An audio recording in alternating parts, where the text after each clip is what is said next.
திருவன் சரணம். அதிகௌரவத்துக்குரிய எங்களுடைய கல்யாணமித்ர குருநாதர் புத்தோத்பாது ஆரியன் பான்சவின் பாத நமஸ்காரம். இப்போது நாங்கள் பார்ப்போம், பகவான் புத்தர் அவர்கள் போதனை செய்யும் இந்த சத்திய தர்மமாவது அதிர்வுதான் உலகம். பகவான் புத்தர் அவர்கள் கூறுகிறார்கள், அதிர்வுதான் உலகம். அதிர்வு ஒன்று இல்லை என்றால் உலகம் ஒன்று இல்லை. உலகம் ஒன்று இல்லைன்னு சொன்னால் நானும் இல்லை. அப்போ இந்த அதிர்வு என்றால் என்ன? அந்த அதிர்வு தான் நான். அப்போ அதிர்வு தான் உலகம். அப்போ உலகம் இருக்குன்னா நானும் இருக்கேன். அதிர்வு இருந்தால் நானும் இருக்கேன். அப்போ அந்த அதிர்வு தான் நான். அப்போ இந்த உலகம் தான் நான். இதைத்தான் பகவான் புத்தர் அவர்கள் போதிக்கிறார்கள். அப்போ இந்த அதிர்வு எப்படி உருவானது? அதிர்வு எப்படி பிறந்தது? நான் எப்படி பிறந்தேன்? உலகம் எப்படி உருவானது என்கிற இந்த கேள்விகள் இருக்குது. அப்போ இந்த கேள்விக்கு ஒரே ஒரு பதில் தான் இருக்குது. எல்லாமே இந்த உற்பத்தி நிலையங்களால் இணைந்தது தான். கண், காது, மூக்கு, நாக்கு, உடல், இந்த 5 உற்பத்தி நிலையங்களும் இணைந்தது தான் அந்த அதிர்வு, இந்த உலகம். அப்போ நான் இதெல்லாமே ஒன்று தான். கண்ணும் காதும் இணைந்த போது ஒரு அதிர்வு பிறக்கிறது. கண்களுக்கு தெரியும் உருவத்தை, காதுக்கு கேட்கும் சத்தம். கண்களுக்கு தெரிந்த உருவத்துக்கு காதுக்கு கொடுத்தாங்க பெயரை. அப்போ கண்ணும் காதும் ஸ்பாக்கானது. கண்களுக்கு உருவம் ஸ்பாக்கானது, காதுக்கு பெயர் ஸ்பாக்கானது. அப்போ அது இரண்டும் சேர்ந்த ஒரு அதிர்வு இங்கே ஸ்பாக்கானது. அது இரண்டும் இணையும் போது, பெயரும் உருவமும் இணையும் போது ஒரு அதிர்வு இங்கே உருவானது. அந்த அதிர்வுக்கு பெயர் தான் மனம். அதுதான் ஆன்மா. இதுதான் ஆன்மா உருவான விதம். இப்படித்தான் மனம் உருவானது. அது வரைக்கும் பிறந்த குழந்தைக்கு மனம் ஒன்று உருவாகி இருக்கலை, அதிர்வு ஒன்று பிறக்கலை. அப்போ கண்களுக்கு தெரிந்த உருவம், காதுக்கு கேட்ட பெயர், இந்த பெயரும் உருவமும் இணைந்த போது ஒரு அதிர்வு பிறந்தது. வெளியில் அம்மா இருக்கிறார், அம்மா இருக்கிறார் என்ற ஒரு உணர்வு உருவானது. அந்த உணர்வு தான் இந்த அதிர்வு. இந்த அதிர்வு ஒன்று உருவானது, பெயரும் உருவமும் இணைந்த போது. அப்போது அந்த அதிர்வு தான் மனம். அப்போ அதுதான் ஆன்மா என்ற திருஷ்டி. அப்போது இந்த அதிர்வானது என்பது தான் உலகம். இப்போ அம்மா வெளியில் இருக்கிறார் என்ற உணர்வு பிறந்தபோது, இந்த அதிர்வு பிறந்தபோது, அப்போ இந்த கண்ணும் காதும் இணைந்த போது தான் அந்த அதிர்வு பிறந்தது, உணர்வு பிறந்தது. அதற்கு பெயர் தான் ஆன்மா என்ற திருஷ்டி. அதுதான் மனம். அப்போது இது எங்கே உருவானது, எப்படி உருவானதுன்னு நாங்கள் பார்க்கும்போது தான் எங்களுக்கு தெரியுது, இது மனதில் தான் உருவாகுது. கண்களுக்கு தெரிந்தது, காதுக்கு கேட்டது, அது இரண்டும் இணைந்தது, அதிர்வு பிறந்தது. அப்போ அதிர்வு என்பது தான் உலகம். அப்போ உலகம் இப்போ நாங்கள் நினச்சி கொண்டிருக்கோம் வெளியில் இருக்குன்னு சொல்லி.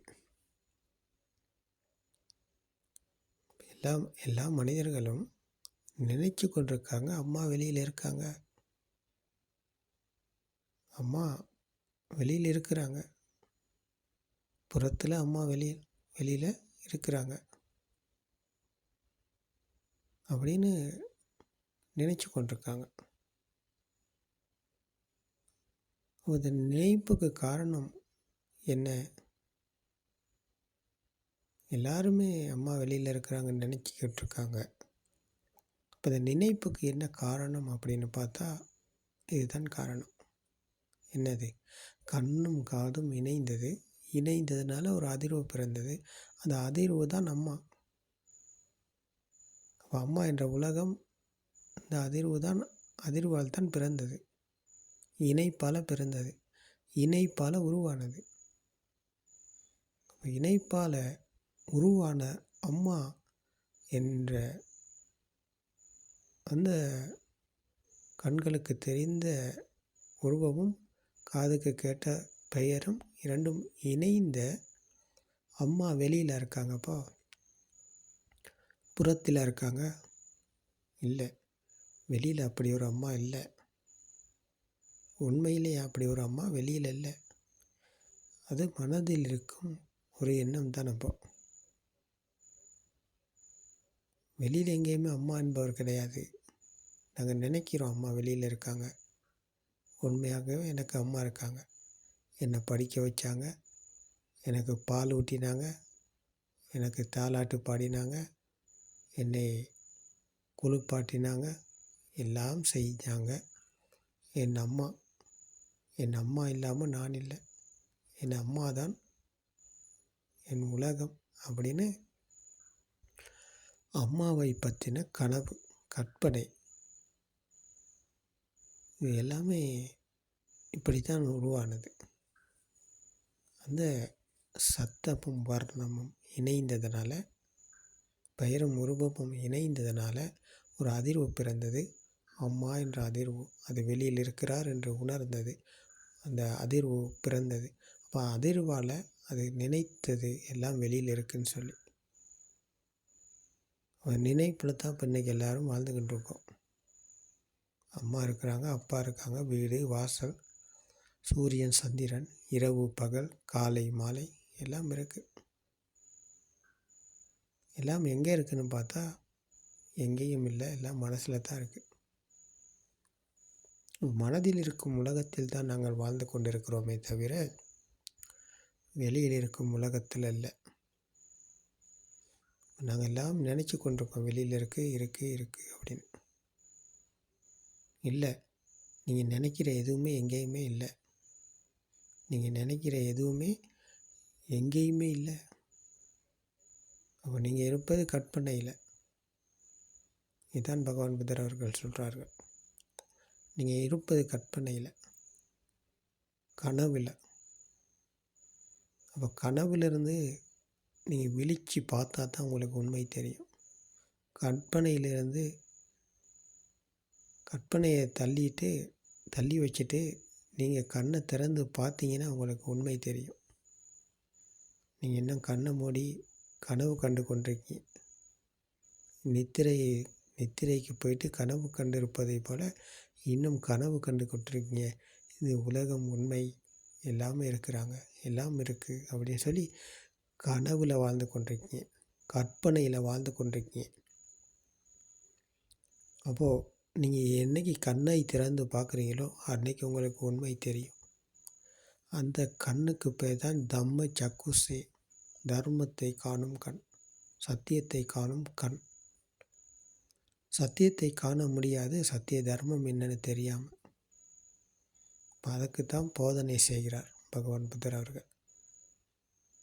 இந்த தத்துவத்தை, என்னது தத்துவம்னா மனம் உருவான விதம், ஆன்மா உருவான விதம்,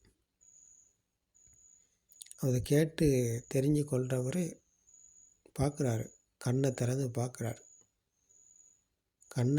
பார்க்குறாரு. இதில் உண்மை எங்கே இருக்குது அப்படின்னு சொல்லி. உண்மையாக அவருக்கு எங்கேயுமே எதுவுமே அகப்படாது. எங்கேயுமே எப்போவுமே எதுவுமே அவருக்கு கிடைக்காது. ஏன்னா அப்படி ஒன்று இல்லை, எங்கேயுமே இல்லை. மாமரம்னு சொல்லி நாங்கள் நினைக்கிறோம். கைகளால் பிடிச்சி பார்த்தா அது இறுக்கமான பாரமான தன்மை. கண்களுக்கு தெரிந்தது ஒரு உருவம், காதுகள் கேட்டது பெயர், மூக்கால் முகத்து பார்த்தா ஒரு நாற்றம், நாக்கால் நக்கி பார்க்க முடியாது, நக்கினாலும் அது ஒரு சுவை. அவை எல்லாம் கலந்த இந்த 5 சென்சர்களும் கலந்த இணைந்த ஒரு எண்ணம் தான் மாமரம். அப்போ எண்ணம் வெளியில் இருக்குது. எண்ணம் என்பது மனதில் தான் இருக்குது. மனதில் இருக்கும் எண்ணத்தில் தான் அப்போது நாங்கள் நினச்சி கொண்டிருக்கோம் அது வெளியில் இருக்குதுன்னு சொல்லி. அப்போ இதுதான் கற்பனை. அப்போ இதைத்தான் அவர் பார்க்குறார். கண்ணை திறந்து இதைத்தான் பார்க்குறார். கண்ணை திறந்து பார்ப்பவருக்கு என்ன தெரியுதுன்னு பார்த்தா எதுவும் எங்கேயும் இல்லை, நாங்கள் எல்லாம் நினச்சிக்கிட்டு தான் இருக்கோம், இவ்வளோ காலம் நாங்கள் நினச்சிக்கிட்டு தான் இருந்திருக்கோம் அப்படின்ற சத்தியத்தை தான் அவர் காண்றார், உண்மையை காண்றார். அது உண்மையை காணும் கண் இவருக்கு தான் திறக்கிறது. அதுதான் தம்ம சக்குசே, தர்மத்தை காணும் கண், சத்தியத்தை காணும் கண். கண் திறந்தவருக்குத்தான் வழி திறக்கும். சத்தியத்தை காண்பவருக்குத்தான் இந்த யதாபூத்த ஞானம் பிறக்கிறது, யதார்த்தத்தை காணும் ஞானம். சத்தியத்தை காண்பவர், சத்தியத்தை விழித்து பார்ப்பவர், கண்ணை திறந்து பார்ப்பவருக்கு யதாபூத்த ஞானம் பிறக்கிறது, யதார்த்தத்தை காணும் ஞானம். அப்போ அவருக்கு தெரிவது எல்லாமே யதார்த்தம், உண்மை, சத்தியம். அப்போது இது தெரியாதவர் உலகம் உண்மையில நினைச்சு கொண்டு வாழ்ந்து கொண்டிருப்பார். இந்த சத்தியம் என்ன அப்படின்னு தெரிஞ்சு கொள்ளாத ஒரு மனிதர் உலகம் உண்மை, எல்லாம் இருக்கிறது அப்படின்னு நினைச்சு கொண்டிருப்பார். அவர் நினைத்து கொண்டிருக்கும் உலகத்தில் அவர் வாழ்ந்து கொண்டிருப்பார். அப்போ அது உண்மையான உலகம் இல்லை, அது கற்பனை உலகம், கனவில் வாழ்கிறார். அப்போதான் சித்தேன நியத்தி லோகோ சித்தேன பரிகசதி என்று பகவான் புத்தர் அவர்கள் கூறினார்கள். மனதால் உருவாக்கப்பட்ட உலகத்தில் அவர் வாழ்கிறார், சஞ்சரிக்கிறார். உலகம் உண்மையை நினைத்து பிடித்து கொண்டு வாழ்கிறார். இப்படியாக வாழும் மனிதர்கள் தான் உலகத்தில் எல்லா இடத்திலும் இருக்கிறாங்க. எல்லா இடத்திலும் எல்லா மனிதர்களும் இப்படி தான் இருக்கிறாங்க. இன்றைக்கி உலகம் உண்மையாக இருக்கிறது, நிச்சயமாக இருக்குது, சத்தியமாக இருக்குது அப்படின்னு சொல்லி நினச்சி பிடிச்சு கொண்டிருக்காங்க. அப்போ அந்த பிடிப்பில் வாழும் மனிதன் இருப்பது அந்த ஆத்ம துஷ்டிக்குள்ள. அந்த துஷ்டிக்கு பேர் தான் இந்த பிடிப்பில் தான் வாழ்கிறாங்க. அந்த பிடிப்புக்கு பேர் தான் துஷ்டி, ஆன்மா என்கிற துஷ்டி. அப்போ துஷ்டியின் காரணமாக மனதால் உருவாக்கப்பட்ட உலகம் வெளியில் இருக்குது, நிச்சயமாக இருக்குன்ற நம்பிக்கையில் வாழ்கிறார். அவைதான் மூட நம்பிக்கை, மூடத்தனமான நம்பிக்கையில் வாழும் மனிதர்கள். அப்போது மூடத்தனத்துக்கு மருந்து இல்லை அப்படின்னு சொல்லுவாங்க. ஆனால் அவருக்கு ஒரே ஒரு மருந்து தான் இருக்குது, அதுதான் இந்த சத்திய தர்மம். அந்த மூடத்தனத்தில் மூழ்கி இருப்பாராக இருந்தால் அதிலிருந்து மேல் வர, அதிலிருந்து விழித்து கொள்ள, அதிலிருந்து வெளியில் வர அவருக்கு ஒரே ஒரு மருந்து தான் இந்த சத்திய தர்மம். இதை தவிர வேறு எங்கேயுமே அவருக்கு மருந்து கிடையாது. இதுதான் மருந்து. அப்போ இந்த மருந்தைத்தான் பகவான் புத்தர் அவர்கள் உலகத்துக்கே வழங்கினார்.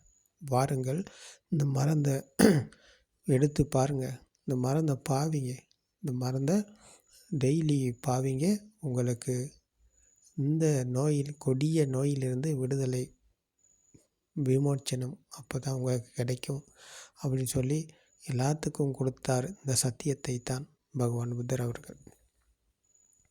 அப்போ இன்றைய உலகத்தில், இன்றைய காலகட்டத்திலும் இந்த சத்திய தர்மம் உங்களுக்கு கேட்குதுன்னு சொன்னால் ஆச்சரியம், அற்புதம். அப்போது இந்த மருந்தை எடுத்து பருகி பாருங்கள், உங்களுக்கு அந்த கற்பனை உலகம் உண்மையாக இருக்காது. கனவில் நீங்கள் விழிச்சு கொள்வீங்க, கற்பனையிலிருந்து நீங்கள் எழுந்துருவீங்க. அப்போ உண்மையோடு நீங்கள் விழிச்சு கொண்ட போது, உண்மையோடு நீங்கள் இணைந்ததன் பிறகு உங்களுக்கு உலகம் உண்மையாகாது. உலகத்தை வெல்வீங்க, மரணத்தை வெல்வீங்க. அப்போ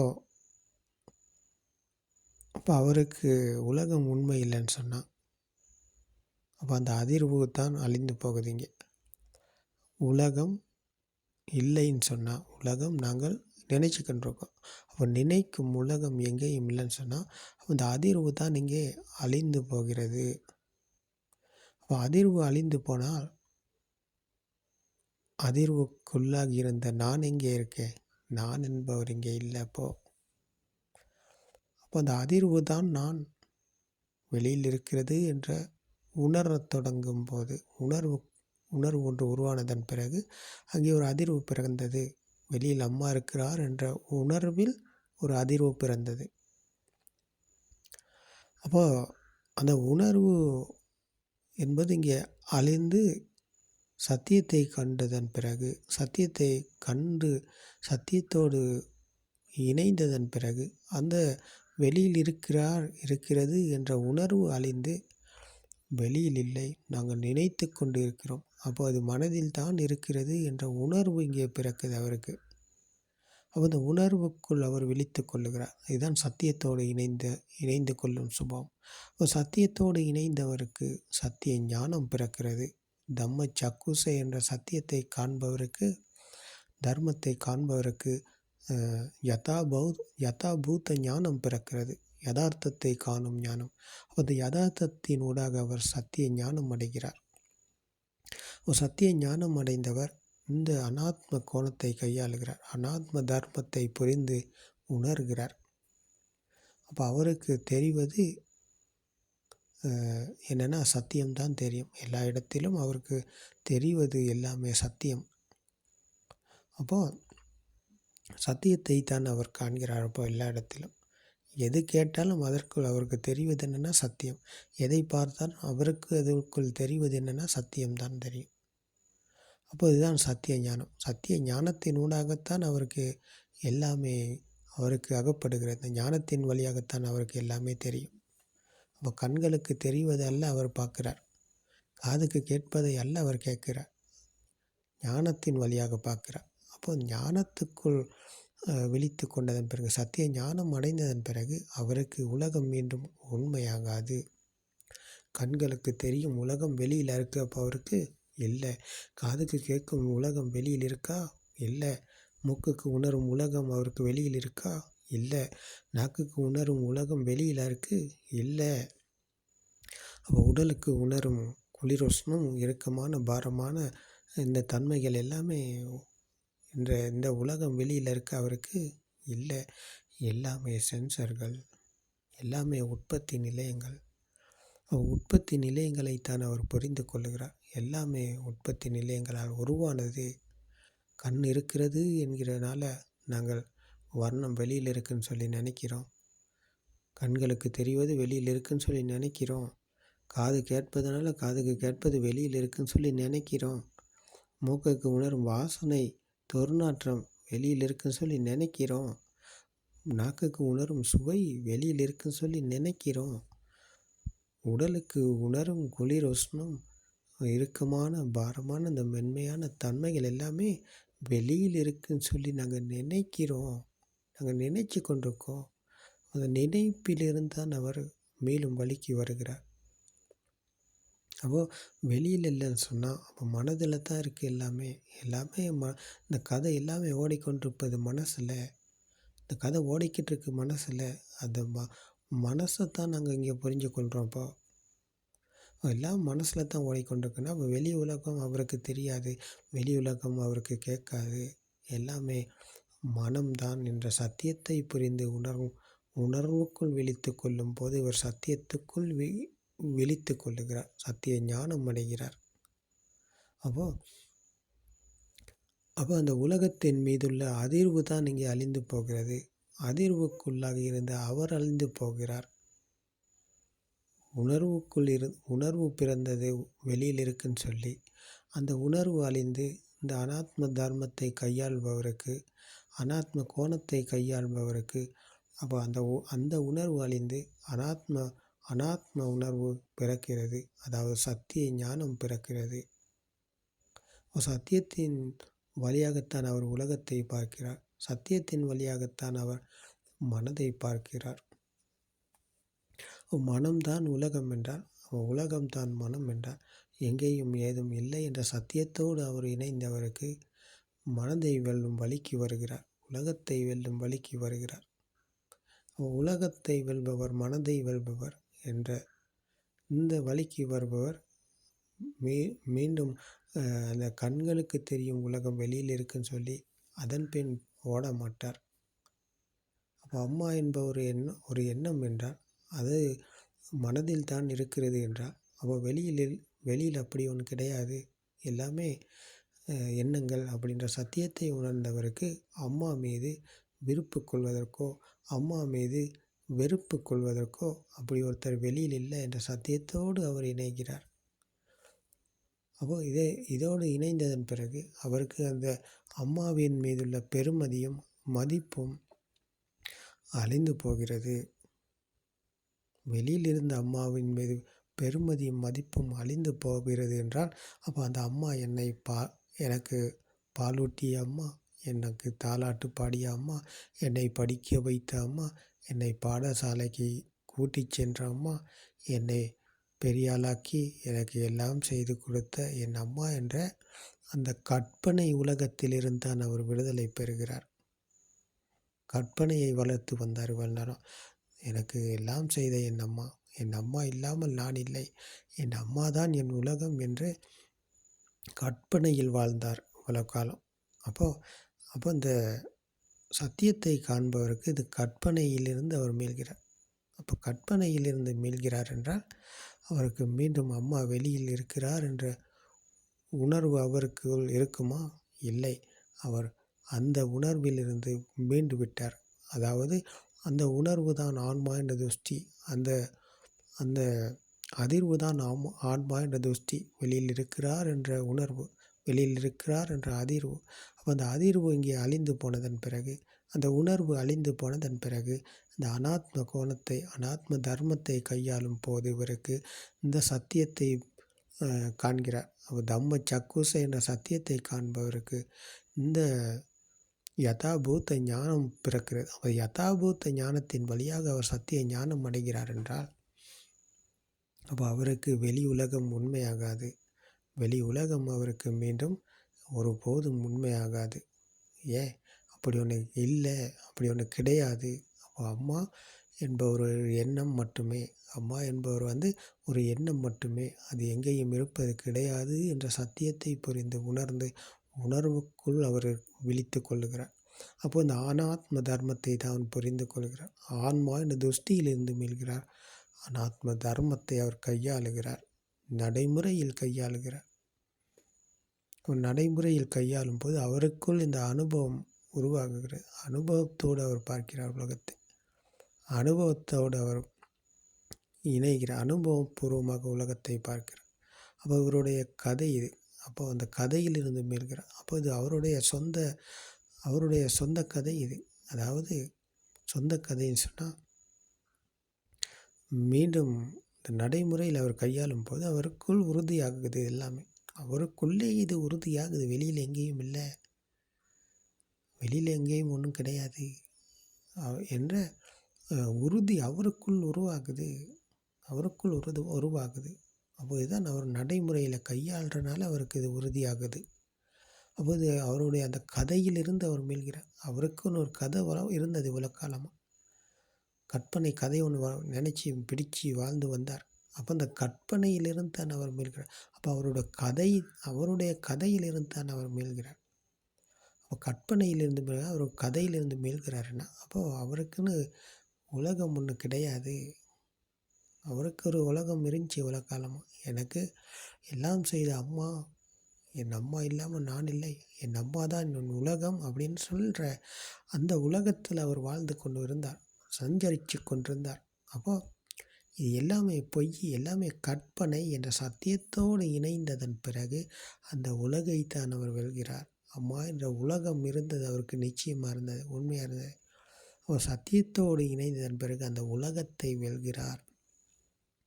உலகத்தை வென்றவருக்கு மீண்டும் உலகம் உண்மையாகுமா? ஆகாது. மீண்டும் அந்த உலகம் அவருக்கு உண்மையாகாது. அப்போது உலகம் உண்மையாகாது என்றால் அந்த உலகத்தின் மீது உள்ள வெறுப்பும் இரண்டும் அழிந்து போகிறது. அம்மா இருக்கிறார் என்ற உலகத்தில் இருந்த அவருக்கு அம்மாவின் மீது பெருமதி மதிப்பு இருந்தது. அப்போ அதற்கு அந்த விருப்பு அங்கே இருந்தது. விருப்பு இருக்கும்போது நாணயத்தில் 2 பக்கங்கள் போல விருப்பும் வெறுப்பும் இரண்டும் கலந்து தான் இருந்தார் அவர். அப்போ இந்த சத்தியத்தை கண்டதன் பிறகு அவருக்கு விருப்பும் அழிந்து போகிறது, வெறுப்பும் அழிந்து போகிறது. விருப்பும் வெறுப்பும் அழிந்து போனதுன்னு சொன்னால் அப்போ அம்மா என்ற எண்ணம் இருக்கிறது. அம்மா என்பவர் வெளியில் இல்லை என்ற சத்தியத்தை உணர்ந்தவருக்கு மீண்டும் அம்மாவின் மீது விருப்பு கொள்ளவோ அம்மாவின் மீது வெறுப்பு கொள்ளவோ அப்படி ஒன்றுக்கு கிடைக்காமல் போகிறது.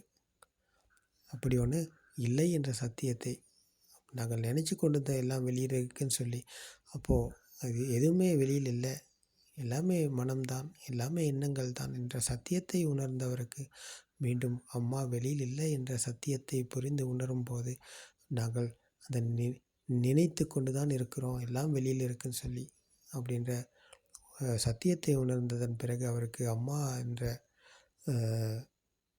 அம்மா என்பவர் வெளியில் இல்லை அப்படின்ற உணர்வுக்குள் விழித்து கொள்ளும்போது அவருக்கு அதன் மீது உள்ள அந்த வெறுப்பும் இரண்டும் தான் அழிந்து போகிறது. அதுதான் ராக தேச விருப்பு வெறுப்பு, ராக தேச ஆசை கோபம். ஆசைப்படுவதற்கும் ஒன்றும் இல்லை, அம்மா வெளியில் இல்லை. ஆசைப்படுறதுக்கு கோபப்படுறதுக்கும் அம்மா வெளியில் இல்லை. கோபப்படுறதுக்கோ ஆசைப்படுறதுக்கோ வெளியில் எதுவும் இல்லைன்னு சொன்னால் அப்போ அந்த உலகத்தை தான் அவர் வெல்கிறார்.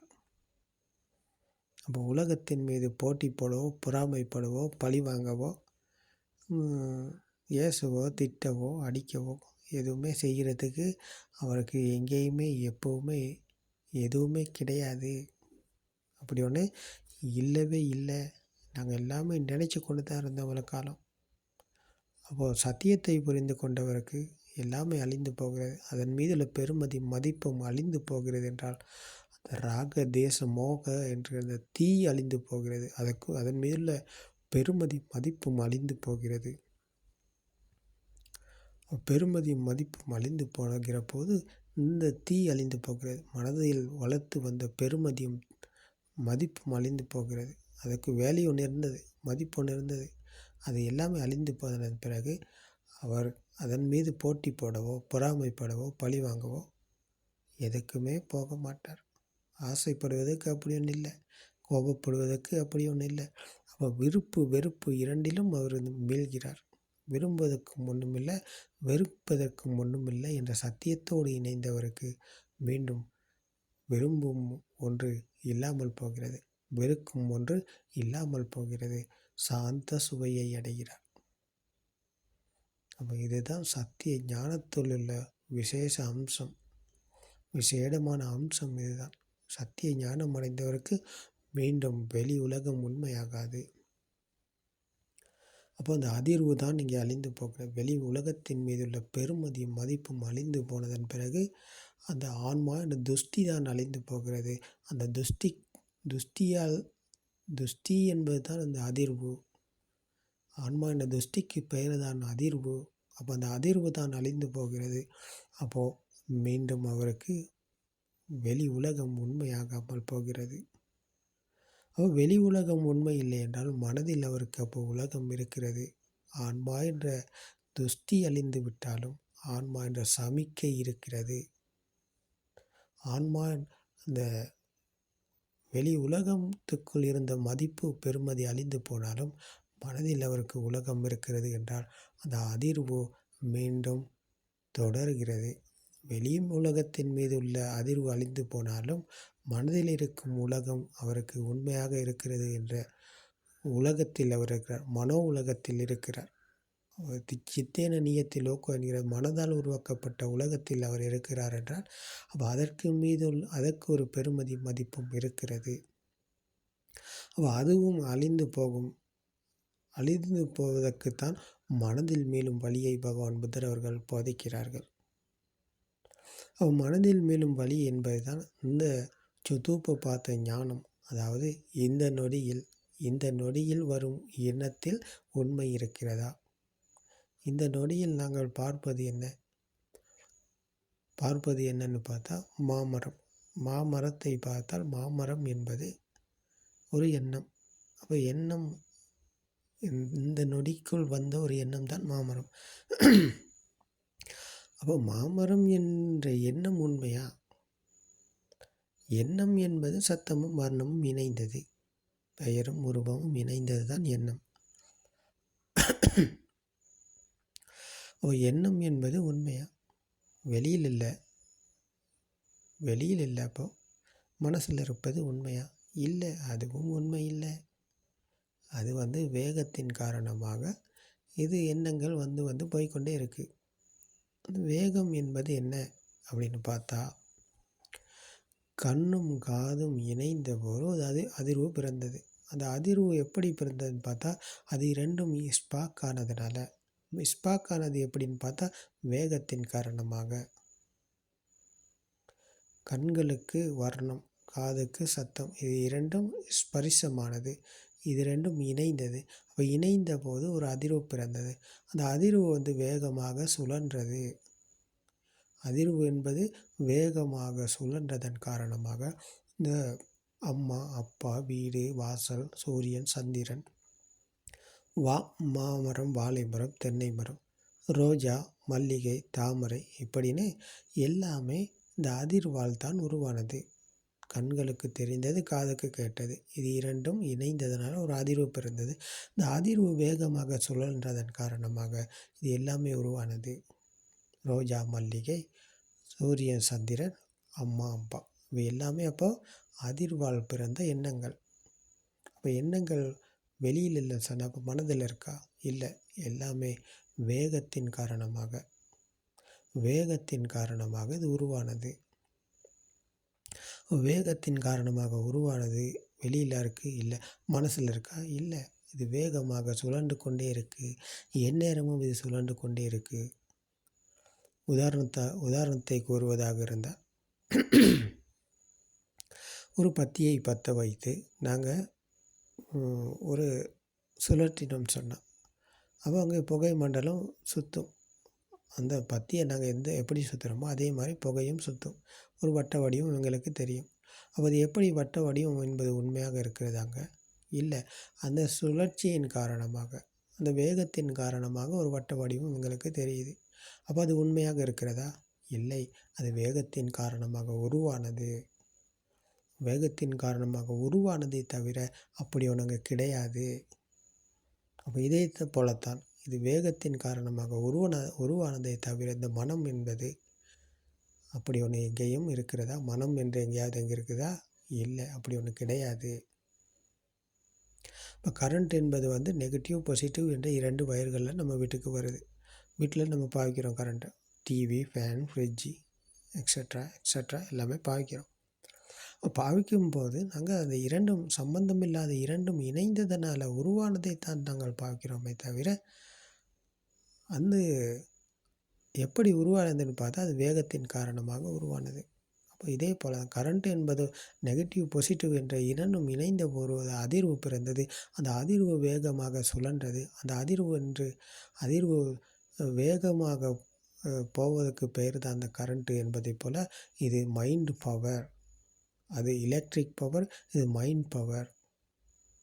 இது வேகமாக சுழல்வதன் காரணமாக நாங்கள் எல்லாம் இருக்குது அப்படின்னு சொல்லி நினச்சி கொண்டிருக்கோம்.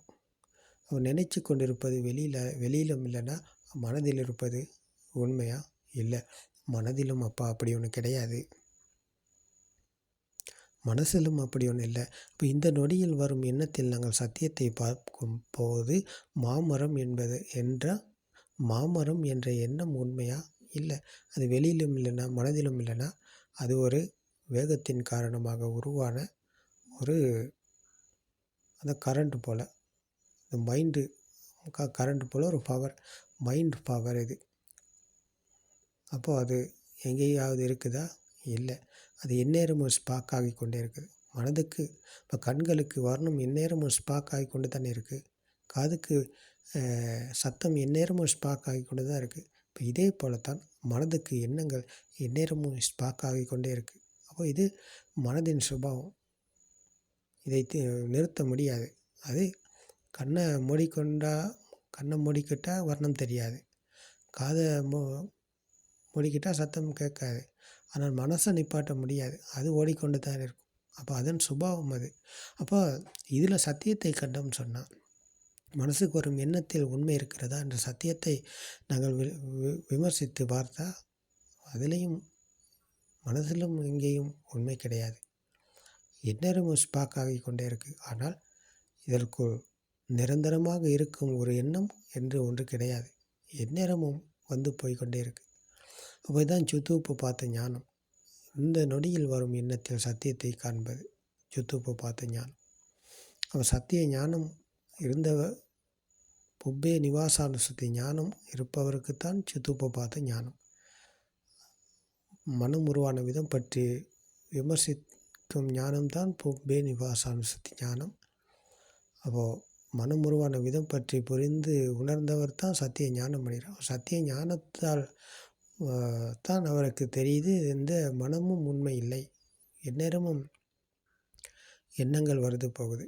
நாங்கள் எதை பார்த்தாலும் அது ஒரு எண்ணம் தான், எதை கேட்டாலும் அது ஒரு எண்ணம் தான், எதை உணர்ந்தாலும் அதுவும் ஒரு எண்ணம் தான்.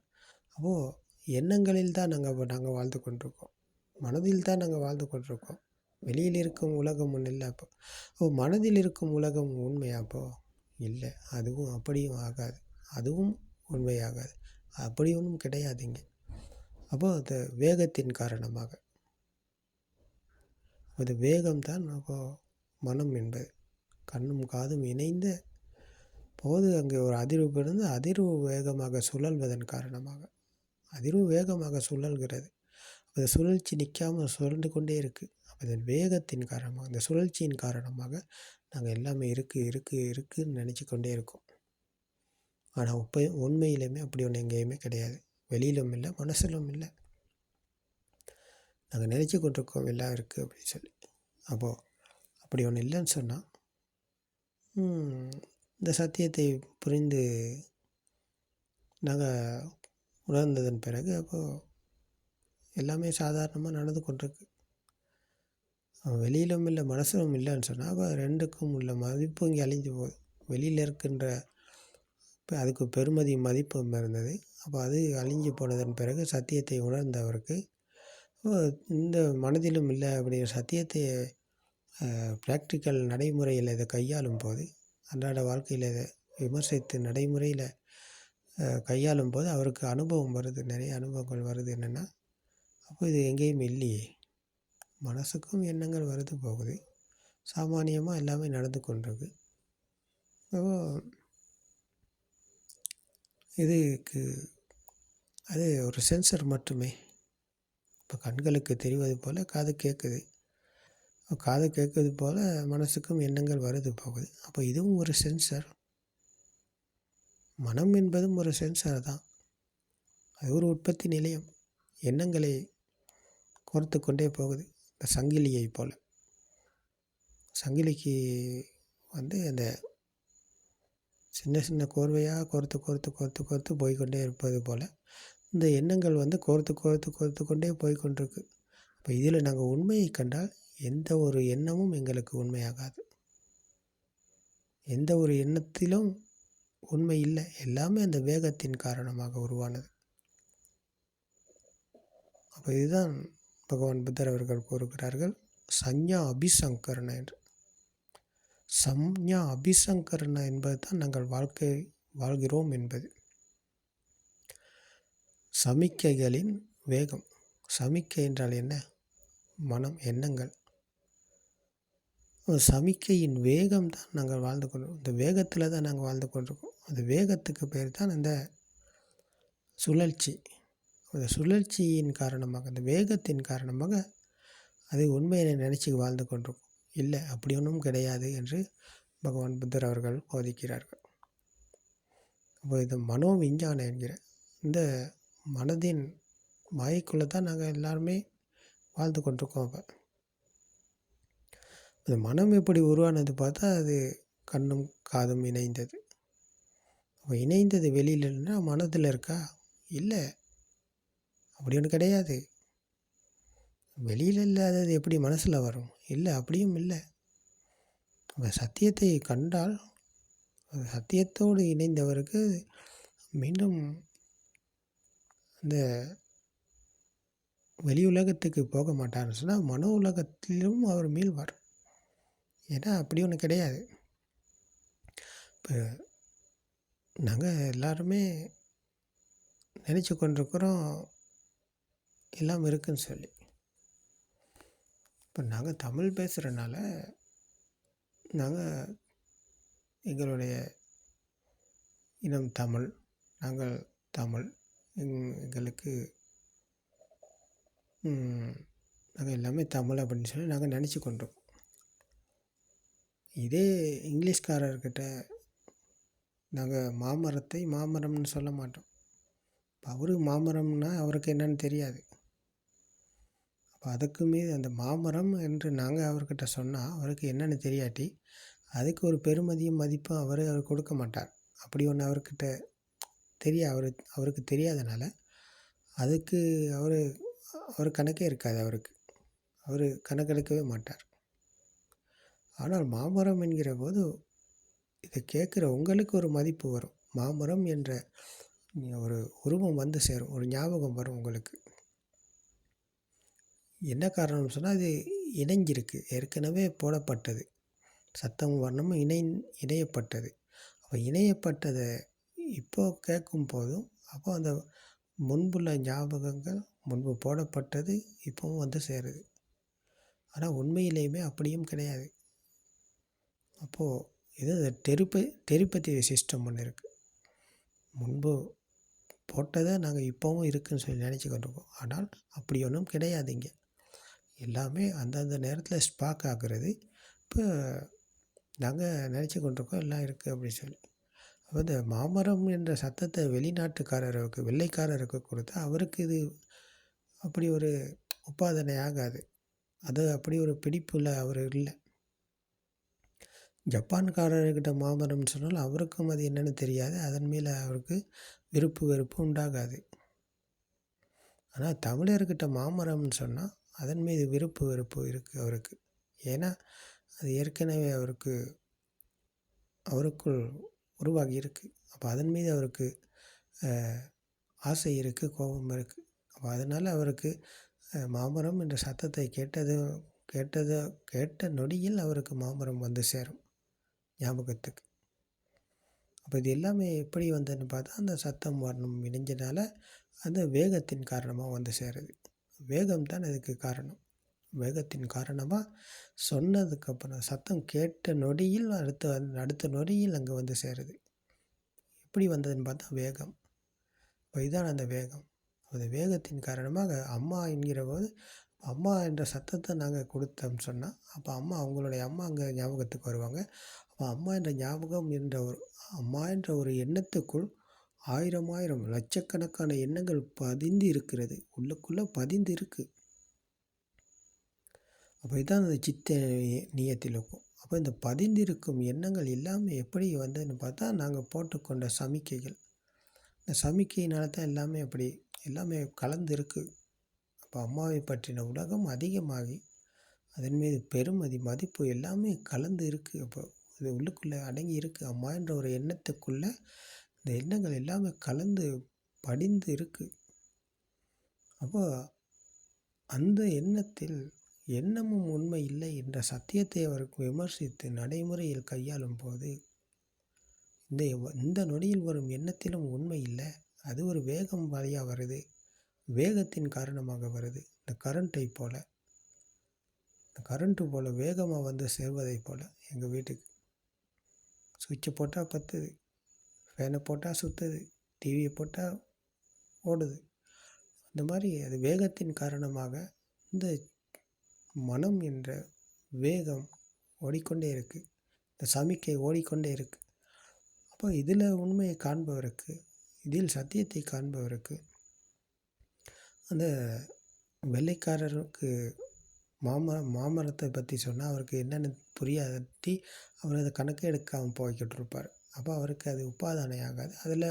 அதுக்கு பெருமதி ஒன்றும் இல்லை அவருக்கு. அப்போ அதே போல தான் இந்த சத்தியத்தை கண்டதன் பிறகு மாமரத்தை பற்றின எண்ணங்கள் மீது அவருக்கு மதிப்பும் இல்லாமல் பெருமதியும் இல்லாமல் போகுது. மதிப்பும் இல்லை பெருமதியும் இல்லைன்னு சொன்ன எண்ணத்துக்கு, இந்த நொடியில் வரும் எண்ணத்துக்கு பெருமதியும் இல்லை மதிப்பும் இல்லைன்னு சொன்னால் அவர் எண்ணத்திலிருந்தும் மீள்கிறார். எண்ணத்திலிருந்தும் மனதிலிருந்தும் அவர் விடுதலை அடைகிறார். அப்போ இதுதான் அந்த 5000 இலைகள் இருந்தால் அந்த 5000 இலைகளில் ஒரு இலையை எடுத்து நாங்கள் நன்றாக பரிசீலனை செய்து பார்த்தால் அந்த 5000 இலைகளை நாங்கள் பார்த்ததுக்கு சமமாகும் என்ற உதாரணத்தை இதனால் தான் சொன்னாங்க. அப்போ இந்த உதாரணத்தின் வழியாக ஒரு எண்ணத்தை நாங்கள் எடுத்து பரிசீலனை செய்து பார்த்தா அப்போ அந்த 5000 இலைகளை பார்த்தது போல், எல்லா எண்ணங்களையும் பார்த்தது போல் நாங்கள் இந்த ஒரு எண்ணத்துக்குள் நாங்கள் சத்தியத்தை கண்டால், இந்த நொடியில் ஒரு எண்ணம் தானே இருக்குது. இந்த நொடிக்கு ஒரு எண்ணம் தான் வருது. அப்போ இந்த நொடியில் வரும் எண்ணத்தை நாங்கள் சத்தியத்தை கண்டோம்னு சொன்னால் அப்போ அதுக்குள்ளே பவர் இல்லாமல் போகுது. அந்த வேகம் குறைஞ்சி போகுது, வேகம் தணிஞ்சு போகுது. அந்த வேகம் தணிஞ்சதன் பிறகு அதுக்குள்ளே பெருமதி மதிப்பும் அழிந்து போகுது. அழிஞ்சு போனதன் பிறகு மீண்டும் எண்ணத்துக்கு வேல்யூ கிடையாது, மீண்டும் எண்ணத்துக்கு மதிப்பு கிடையாது. மதிப்பும் வேல்யூ எல்லாமே அழிஞ்சு போனதன் பிறகு அவர் அந்த ஆசை கோபம் மாயை என்ற தீயிலிருந்து மீள்கிறார். ராக தேச மோக என்ற தீயிலிருந்து தீ அழிந்து போகிறது. தீ அழிந்து போனதன் பிறகு அதிலிருந்து அவர் மீள்கிறார். அப்போது சித்தேன நியத்திலோக்கோ சித்தேன பரி கசத்தி என்கிறது மனதில் உருவான உலகத்தையும் அவர் வெல்கிறார். மனதில் இருந்த பெருமதி மலிந்து போகிறது. மனதுக்குள் இருந்த சமிக்கையினால் வந்த அந்த வேகத்தின் வழியாக வந்த பெருமதி மதிப்பு எல்லாமே அழிந்து போகிறது. அழிந்து போனதன் பிறகு சாமானியமான முறையில் அவர் வாழ்கிறார். மற்றவரை போலத்தான் இவரும் வாழ்வார். இதில் மாற்றம் இல்லை. சாமானியமான வாழ்க்கையில் தான் வாழ்வார். ஆனால் இவர் மற்றவர் போல தீயில் வெந்து கொண்டு அல்ல இருப்பார். தீ அழிந்து தீ இல்லாமல் சாமானியமான முறையில் வாழ்வார், எளிமையான முறையில் வாழ்வார். அந்த வெள்ளைக்காரருக்கு மாமரத்தை சொன்னால் அவருக்கு மாமரத்தை பற்றின எந்த ஒரு எதிர்பார்ப்பும் இல்லை. நல்லதும் சரி கெட்டதும் சரி எதுவுமே அவருக்கு மாமரத்தை பற்றி நாங்கள் சொன்னால் அவருக்கு என்னன்னே தெரியாத போல் அவர் இருப்பார். அதே போல் அவர் இந்த சத்தியத்தை புரிந்து கொண்டதன் பிறகு எது வந்தாலும், எந்த எண்ணமாக இருந்தாலும், எப்படியான எண்ணமாக இருந்தாலும், அது ஆசையான எண்ணமாக இருக்கலாம், கோபமான எண்ணமாக இருக்கலாம், எந்த ஒரு எண்ணமாக இருந்தாலும் அதுக்கு வேல்யூ இல்லை, மதிப்பு இல்லை. எல்லாமே அழிந்து போனதன் பிறகு சாமானியமான முறையில் எண்ணங்கள் வரும் போகும். ஆனால் எதுக்குமே அவர் இறங்கி கொள்ளவோ, எதையுமே அவர் பிடித்து கொள்ளவோ, எதற்குமே அவர் கோபப்படவோ, எதற்குமே அவர் ஆத்திரப்படவோ, எதற்குமே அவர் அவசரப்படவோ, எதற்குமே அவர் தடுமாறவோ போக மாட்டார். இதுக்கு பேர் தான் நிர்வாணம். இதுதான் சாந்த சுவை. இந்த சாந்த சுவையோடு, சாந்தமான இனிமையான சுவையோடு அவர் எளிமையான வாழ்க்கையில் இருப்பார். அமைதியான வாழ்க்கை, ஆனந்தம், மகிழ்ச்சி, பேரின்பம் இங்கே தான் இருக்கிறது. எல்லாத்தையும் பிடித்து கொண்டு இருக்கும் வரைக்கும் அவர் இருந்தது துன்பத்தில். எல்லாத்தையும் விட்டதன் பிறகு அவருக்கு கிடைப்பது இன்பம் மட்டுமே. ஏன்? உலகத்தை வெல்பவர் இவர்தான். உலகத்தை பிடித்து கொண்டு இருக்கும் வரைக்கும் அவர் இருப்பது துன்பத்தில். உலகத்தை வென்றவருக்கு இருப்பது இன்பம் மட்டுமே. அது புதக்ஜன இன்பம் அல்ல, சாமானியமான மனுஷன் பெரும் இன்பம் அல்ல. இது ஆரியர்கள் பெரும் இன்பம், மகிழ்ச்சி. சாமானியமான மனிதன் உற்பத்தி நிலையங்களை போஷணை செய்து அதில் இன்பம் அடைகிறார். நல்ல சாப்பாடு கிடைச்சா அதில் இன்பம், நல்ல வாசனையாக இருந்தால் அதில் இன்பம், நல்ல வர்ணமாக இருந்தால், நல்ல காட்சியாக இருந்தால், நல்ல இயற்கையாக இருந்தால் அதை பார்த்து இன்பம் படுகிறார். அப்போ இந்த மாதிரி உற்பத்தி நிலைகளை போஷணை செய்து அதில் பெறும் இன்பம் தான் புதக்ஜன இன்பம். ஆனால் ஆரியர்கள் பெறும் இன்பம் என்பது அப்படி ஒன்று கிடையாது. அப்படி ஒரு இன்பம் இல்லை அவர் பெறுகிறார். எல்லாத்தையும் விடுறார், எல்லாத்தையும் கைவிடுறார். கைவிடுறாருன்னு சொன்னால் நினச்சி கைவிடலை. சத்தியத்தை புரிந்து உணர்ந்ததன் பிறகு, சத்தியத்தோடு இணைந்ததன் பிறகு அது எல்லாமே கைவிடப்படுகிறது. கைவிட்டதன் பிறகு அவர் எளிமையான வாழ்க்கைக்கு வருகிறார். சாந்தமான இனிமையான சுவையில் இருக்கிறார். இதற்கு பெயர் நிர்வாண சுவை. அப்போ அவர் இருப்பது இந்த நொடியில், இந்த நொடிக்குள் இருக்கிறார் அவர். எந்த ஒரு காலத்துக்கும் அவர் போக மாட்டார். இறந்த காலத்துக்கும் போக மாட்டார், எதிர்காலத்துக்கும் போக மாட்டார். இந்த நொடியில் அவர் இருக்கிறார். அப்போ இந்த நொடியில் இருப்பவர் எளிமையான வாழ்க்கையில் இருக்கிறார். அவர் உற்பத்தி நிலையங்களை போஷணை செய்து அதில் மகிழ்ச்சி அடையும் மகிழ்ச்சிக்கு அல்ல அவர் போவார். உற்பத்தி நிலையங்களிலிருந்து மீண்டு சாமானியமான எளிமையான வாழ்க்கையில் இருப்பார். அப்போ இதுதான் அந்த எவ்வளவு பெரிய பணக்காரராக இருந்தாலும், எவ்வளோ பெரிய கோடீஸ்வரராக இருந்தாலும் சாமானியமான அந்த எளிமையான வாழ்க்கைக்கு வருவார். ஏன்? ஆடம்பரத்தில் அவர் இல்லை. ஆடம்பரம், அகங்காரம் எதுக்குமே அவர் போக மாட்டார். எளிமையான இனிமையான வாழ்க்கையை வாழ்வார். பணம் இருந்தாலும் சரி, பணம் இல்லாட்டியும் சரி, கோடீஸ்வரராக இருந்தாலும் சரி, ஏழையாக இருந்தாலும் சரி, படித்தவராக இருந்தாலும் சரி, படிக்காதவராக இருந்தாலும் சரி, எல்லாமே சமநிலை. படித்தவர், இந்த பணக்காரர் எல்லாத்தையும் விட்டுட்டு எனக்கு ஒன்றும் வேணாம், நான் எளிமையான வாழ்க்கைக்கு தான் இருப்பேன், நான் சாமானியமாக இருக்கேன் அப்படின்ற ஒரு துஷ்டிக்கு அவர் போக மாட்டார். அவர் பணக்காரராக இருந்தாலும் அதே வீட்டில் அவருக்கும் வாழ முடியும் இந்த எளிமையான தன்மையில். அவர் மாளிகையில் இருந்தாலும் இந்த சத்தியத்தை புரிந்து உணர்ந்தாலும் மாளிகையிலும் அவருக்கு வாழ முடியும், குடிசையிலும் வாழ முடியும். எதையுமே அவர் பிடிச்சு கொள்ள மாட்டார். எனக்கு மாளிகை இருந்தே ஆகணும், எனக்கு குடிசை பிடிக்கவே பிடிக்காது அப்படின்னு எந்த ஒரு கோணத்துக்கும் எந்த ஒரு துஷ்டிக்குமே அவர் போக மாட்டார். எல்லா துஷ்டிகளிலிருந்தும் கடந்தவர் இவர். எல்லா துஷ்டிகளையும் கடந்தவர். எந்த இடத்திலும் அவருக்கு எல்லாமே ஒன்று தான். எல்லா இடமும் அவருக்கு ஒன்று தான். மழையாக இருந்தாலும், வெயிலாக இருந்தாலும், காற்று வீசினாலும், எதுவாக புயலே அடித்தாலும் அவர் கலங்க மாட்டார். எல்லாமே உற்பத்தி நிலையங்கள். கண்களுக்கு தெரியுது, காதுக்கு கேட்குது, மூக்கு, நாக்கு, உடல், மனம், எல்லாமே சென்சர்கள் ஓடிக்கொண்டே இருக்குது. அப்போது சென்சர்கள் ஓடுதுன்னா உற்பத்தி நிலையங்கள் வேலை செஞ்சு கொண்டே இருக்குது. இதை தொழில் பட்டு கொண்டே இருக்குது. அப்போ அதை நிறுத்த முடியாது. அது அதன் தொழில்பாடு, அதன் சுபாவம், அது அதன் வழியாக அது நடந்து கொண்டே இருக்குது. ஆனால் இதற்குள் எடிட்டான கண்களுக்கு தெரிவது எனக்குத்தான் தெரியுது அப்படின்னு அங்கே நான் இல்லாமல் போகிறேன். காதுக்கு கேட்பது எனக்கு தான் கேட்குது என்று நான் இல்லை. போங்க, காதுக்கு கேட்பது எனக்கு கேட்கலை, அது காதின் சுபாவம். காதுக்கு கேட்பது என்பது காதின் சுபாவம். அப்போ எனக்கு தான் கேட்குதுன்ற கதை அவர்கிட்ட இல்லை. அவர் கதையில் தான் இந்த உலகமே இன்றைக்கி ஓடிக்கொண்டிருக்கு. காதுக்கு கேட்குறது எனக்கு தான் கேட்குது, கண்களுக்கு தெரிவது எனக்கு தான் தெரியுது அப்படின்னு சொல்லி அது தான் கதை. அதுதான் இந்த மனதால் உருவாக்கப்பட்ட உலகத்தில் வாழ்கிறாங்க மனிதர்கள் எல்லாமே. ஆனால் அந்த கதையில் அவர் இல்லை. சத்தியத்தை புரிந்து உணர்ந்து உணர்வுக்குள் விழித்து கொண்டதன் பிறகு, சத்தியத்தோடு இணைந்ததன் பிறகு அந்த கதையில் அவர் இல்லை. கதையிலிருந்து அவர் மீள்கிறார், கதையிலிருந்து விடுதலை பெறுகிறார். அப்போ கதையில் அவர் இல்லைன்னு சொன்னால் அப்போ அவர் இருப்பது நொடியில். இதுதான் சன சம்பத்தி என்று பகவான் புத்தர் அவர்கள் கூறினார்கள். சன சம்பத்தி துர்லபம் மனுஷத்தான் துர்லபம் சத்தர்ம சிரவணம் துர்லபம் பிரதிரூப தேசவாசோச்ச துர்லபம் சன சம்பத்தி. அப்போது இந்த சதசம்பத்தி என்ற இந்த நொடிக்குள் விழித்து கொள்பவர் நொடியில் இருக்கிறார். அவருக்கு எது இருந்தாலும் ஒன்று தான், இல்லைனாலும் ஒன்று தான். எது எப்படியாக இருந்தாலும் ஒன்று தான், எப்படி இல்லாமல் இருந்தாலும் ஒன்று தான். அவரும் இருந்தாலும் ஒன்று தான், இல்லைனாலும் ஒன்று தான். உலகத்தை வென்றவர் மரணத்தை வெல்கிறார். மரணத்தை வென்றவருக்கு மீண்டும் உலகத்தின் மீது போட்டி போடவோ பொறாமைப்படவோ, நல்லதோ கெட்டதோ, இன்பமோ துன்பமோ, லாபமோ நட்டமோ எதுக்குமே அவருக்கு ஈடுபாடு கிடையாது. எதுலேயுமே அவர் ஈடுபாடு இல்லை.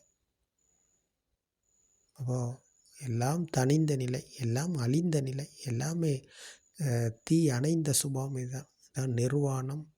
இதுதான் நிர்வாணம். அப்போது இது இந்த அளவுக்கு இன்றைக்கி போதனைகள் செய்யப்படுகிறது அப்படின்னு சொன்னால் அது உங்களுடைய பாக்கியம்தான். அது உங்களுடைய பாக்கியம். அப்போ நீங்கள் இதை கேட்குறீங்க சொன்னால், கேட்டுட்டு விளங்காத மாதிரி போகிறீங்க சொன்னால் அது உங்களுடைய அபாக்கியம். இதை கேட்டுட்டு நல்லா விமர்சித்து நடைமுறையில் நீங்கள் கையாண்டு பார்த்தீங்கன்னா அது உங்களுடைய பாக்கியம். ஏன், நிர்வாணம் இருப்பது உங்களுடைய கையில். உங்களுக்கு நிர்வாணத்துக்கு மேலே தான் நீங்கள் இருக்கீங்க. அப்போ அதை விட்டுட்டு போகிறீங்க சொன்னால் அது உங்களுடைய அபாக்கியம். அதையே நீங்கள் எடுத்து நல்லா பரிசீலனை செஞ்சு பார்த்தீங்க சொன்னால், இந்த போதனையில் கேட்டு விமர்சித்து பார்த்தீங்க சொன்னால் உங்களுக்கு அந்த நிர்வாணத்தை அடைய முடிகிறது. அப்படி இல்லாட்டி உங்களால் அந்த நிர்வாணம் அடைவது என்பது அவ்வளோ ஈஸியாக இருக்காது. அப்போது இது உங்களுடைய வாழ்க்கை கதை. வாழ்க்கை கதையில் நீங்கள் இந்த வாழ்க்கை கதையின் உண்மையை புரிந்து கொள்ள இந்த சத்தியத்தை விமர்சித்து பாருங்கள். அப்போ உங்களுக்கு இந்த வாழ்க்கை கதை என்பது பொய்யான கதையாகிரும், போலியான கதையாகிரும். எல்லாமே கற்பனை கதை. அதில் உண்மை இல்லை, சத்தியம் இல்லை, எல்லாமே மாயை.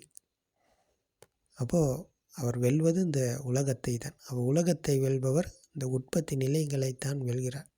கண்ணை வெல்கிறார், காதை வெல்கிறார், மூக்கு, நாக்கு, உடல், மனம் என்கிற இந்த 6 உற்பத்தி நிலையத்தையும் வெல்கிறார்.